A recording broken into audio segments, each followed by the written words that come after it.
Hi everyone, today we're going to be beginning our Ancient Civilizations unit in Social Studies, and we're going to be starting with the ancient civilization of Mesopotamia. So for today, there's going to be a Google slide presentation for you to go through and review to get all the information that you need, and then there's going to be an activity called My Civilization for you to do today as well. So if we go into our slideshow presentation, today we can see that we're going to be trying to understand what the basic elements of a civilization are. So today is kind of like our introduction before we go ahead and start learning about Mesopotamia. So what we like to do in order to learn about each of our different civilizations that we're going to be studying is that we're going to use this acronym called PIRATE, okay? And each letter of PIRATE stands for a basic element of a civilization. And as we go through each of our civilizations, we're going to be using each part of PIRATES to help us kind of gather our information and help our understanding. So today we're going to just be talking about each part of PIRATES. So the first part of PIRATES is the P, which stands for the political structure. And this element is going to help us learn everything about a civilization's government, okay? So in order to understand the civilization's political structure, we're going to try to answer the questions of what type of government did the civilization have? Did they even have a government? Who was in charge in their government and how did they get that role? Who were its leaders? Why were they important? And what important laws or rules did they establish or create within their government in the civilization? The next part of PIRATES is the I, and the I stands for interaction with the environment, okay? This basic element is going to help us to learn about the geography, the location, and the settlement and the migration of their people. So this is going to help us figure out during the time of this civilization, where was it located in the world, okay? What type of geography did it have? Did the people settle in one place and stay there, or did they move around a lot, okay? We're going to be looking at what type of characteristics did the region have. Were they located in a mountainous area? Were there rivers? Were there hills? Were they located near the shore or off the coast of an ocean? Okay, so what kind of characteristics and natural characteristics around them did they have looking at their geography? How did those things affect the people? So if they lived in the mountains, did it affect the way that they lived? If they lived near a river, did it help or hinder the way that they lived? What patterns did they live in? Did they have big cities? How were they organized if they did have big cities or smaller towns? Or was there movement or migration of the people?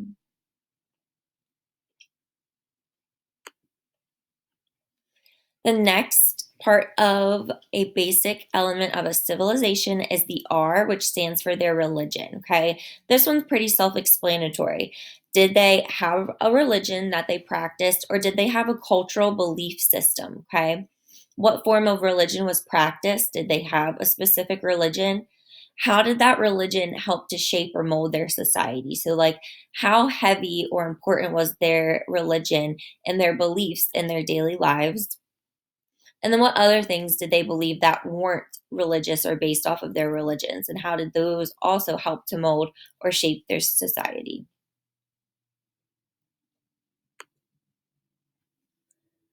The next part of our basic elements is the A, which stands for arts and sciences. Okay, so this element's going to help us to learn about what things this ancient civilization may have contributed to. So, for example, for art, they could have contributed to music or writing. For science, they could have contributed towards education and math and things like that. So, did the civilization have any significant or important artistic advancement? And did the civilization have any important advancements in math, science, or education? So, to try to understand this one a bit better, we have this example. So, we have the ancient Greeks, right? And they contributed to the arts by creating the first Olympic Games. Okay. Many of the events from the Olympic Games that they had many, many, many years ago are still played today. And then we also hold the Olympics every 4 years. Okay. And this came from the first idea of the ancient Greeks. Okay. And things that they would practice. So when we look at arts and sciences, We're looking at these few topics and trying to figure out, did they have any important advancement that contributed to how we do things today? The next is T. It stands for technology, okay? And this element helps us to learn about the tools, the industrialization, or that means the development of industry, the innovation, or the aspect of producing a new method, idea, or product, and inventions that the civilization created and used. Okay. So, what we try to think of when we think of technology, we are not thinking about our iPads, we're not thinking about our AirPods or even our cell phones, TVs, or computer, because ancient civilizations are ancient. They did not have the technology that we have today. So, technology for these people may have been um, a new tool like a hammer or a clay pot, or some things kind of like maybe their mode of transportation that they could have invented. Okay. So when we think of technology with ancient civilizations, it is very simple and basic technology. Okay. So did they create or use any tools, or did they create any significant inventions during their time period? The next we have is E, which stands for economy. Okay. This basic element helps us to learn about the trade and commerce of the civilization. So, trade is giving and exchanging one thing for another. And then commerce is the activity of buying and selling. Okay. So, we try to think about who did they trade with? Okay. How did they make money? Did they even use money or a form of currency? Were they using agriculture or farming or industry, like the technology and the producing of tools? Who did the work in the civilization? Okay, who worked? Who made these things? Did they have a labor system? What did they make that nobody else made? That's kind of like specialization, right? Where they had one product or one tool that they were really good at making and they specialized in. And then what other civilizations did they trade with? Okay. And then finally, we have the S, which stands for the society. So, this element's going to help us to try to figure out who the people were in these ancient civilizations. Who were these citizens? And what was their life like when they lived during that time in that civilization? Okay. We're going to be trying to figure out, did they have a social class of the civilization? How were the women treated in the civilization?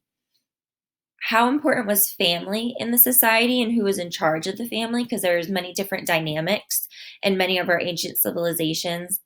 And then what role did economics, so your status of either how rich you were, how much money you made, or maybe even what your job was, going back to economics, how did that play a part in society? Okay, were you better off if you were a farmer? Were you better off if you were a political leader and that was your job in the society? Okay, those are the types of questions that we're trying to answer when we look at the society. Okay. So when we're putting it all together, we say pirates because if we put each element and what they stand for, it spells out pirates. And then we just went over what each part or letter of the acronym pirates stands for. And again, this is what we're going to be using kind of like our tool and our guide to go through, collect our information, and further our understanding of each ancient civilization. So today you're going to have an assignment and it's called My Civilization. So today what you're going to be doing is you're going to be practicing using the basic elements of a civilization, which was that pirates that we just went over, in order to create your own civilization. Okay, so this is going to be imaginary. This is completely up to you how you want to form your civilization. But what you're going to do is you're first going to fill out the chart in your Google Classroom called My Civilization. And you need to make sure you answer every question and you cover each section of pirates when you create your imaginary civilization. And then what you're going to do is you're going to take all of your information from your chart and you're going to kind of create an advertisement for your civilization. It can be written between 1 to 2 paragraphs as long as you have all of your information in every section of pirates in your advertisement, you're going to be good. So the purpose of our advertisement is kind of fun. It's going to be to inform people about your civilization, but then also you want to try to be creative and persuade travelers to want to visit your civilization. So this is your task that you're going to be doing today. So in Google Classroom, you're going to have this chart to fill out, which I'll show you in a second. And then you're going to create your advertisement. And here's an example of one that I have. And I'm going to show you how my advertisement covers every single section of pirates, okay? So I created a fake name for my civilization. You'll do the same thing today. And it's called Tideland. I said, looking for a vacation getaway? Then it is time for you to visit the beautiful civilization of Tideland. Tideland can be found off the coast of Australia and is surrounded by beautiful beaches. So this right here covers my interaction with the environment. What are the physical features of your civilization? It has beautiful beaches, and I told you where it was located off the coast of Australia. It has many mountain ranges that are perfect for hiking, okay? Again, interaction with the environment. We are also the #1 fruit selling civilization below the equator. Come try all the fresh local produce that we are known for. So that's me telling you what we like to sell. That is telling my readers what we specialize in, talking about our economy. What are the major goods or products of my civilization that are fresh local fruit? In Tidelands, all are welcome, okay? Our King Maui III rules over our civilization, and he believes that all people and religions are welcome. So there's a lot in this little section here. So I told you that we have a king, and his name is Maui. That is answering the politics. We have a monarchy, and its leader is King Maui III. And then also, he believes that all people and all religions are welcome. There is not a set religion in Tideland, and all are welcome to worship as they please. That's talking about the religious aspect here. There are many fun things to do when you come to visit. We are well known for the art of performance and offer many different shows for you to attend on the island. Arts and sciences, it's popular to perform, okay? Maybe you're an actor, an actress, or like a playwright. That's talking about my art in my society. And then our civilization also invented the flyboard. This invention is great for adventure, allowing you to fly on the water using our jetpack technology. There's me talking about our technology that we invented, the flyboard, which is pictured right here. And then finally it says, here's what the locals have to say about living in Tideland. Tideland is the best spot for fun and relaxation. Tideland has the friendliest people that you will meet. I think this is because everyone is welcome and equal. So right here, these are direct quotes from my citizens that describe life in the society, okay? It says 3 quotes. As long as you have 2 to 3, 2 should be perfectly fine for this. And then I wrapped it up by saying, so what are you waiting for? Come to the beautiful Tideland today. So this is what you're going to be doing on your own today in Google Classroom. So if we take a look here, this is going to be the document in Google Classroom. I also have attached a copy of the elements of the civilization. You should read through these again to get a better understanding. So for your assignment today, you're going to be filling out this chart. You're going to create a name for your civilization, the name and title of your ruler. And then you're going to go through and you're going to fill out the chart based on each element of a civilization and answer the questions in order to create your own civilization. Okay? Please be mindful that you need to scroll down after you finish your chart. Here's where you're going to be creating your advertisement. Okay? You need to make sure you inform and use every single aspect. I should be able to read about every single aspect of pirates in your advertisement, just like I showed you in mine, okay? As always, there's going to be a little checklist for you here before you go ahead and turn your assignment in today. And then also be creative, okay? Add pictures if you want to. Change the font of your advertisement if you want to, okay? Have fun with this. So if you have any questions, please go ahead and reach out to me today. Send me an email. You're going to watch this video, look through the slides, and then create your civilization for your assignment today.